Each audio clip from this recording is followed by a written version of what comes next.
Men hozir o'zini xom ashyosiga garantiya bera olmaydigan поставщикка umuman qaramayapman. Umuman qaramayapman.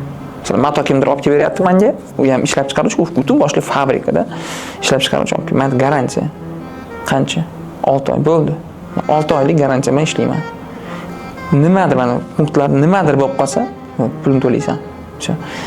Eng katta xato o'sha garantiyani olmaslik. Bugungi kunda ishlab chiqaruvchidan yoki mebel beruvchidan-da eng katta xato faqat shu. Qolgani hammasi xato emas. O'sha nima qilsang qilaver. Dizayn endi o'zing ko'z bilan qarab olsan, boshqa hammasi normal.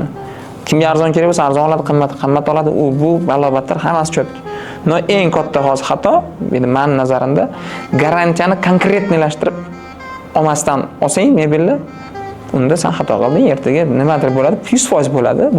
Bu fizik narsa-ku 100% nimadir bo'ladi. Ashto liniyadan brak o'tib ketishi mumkin. Kuniga biz 50-60 ta divan chiqaramiz, bizda o'tib ketishi mumkin brak.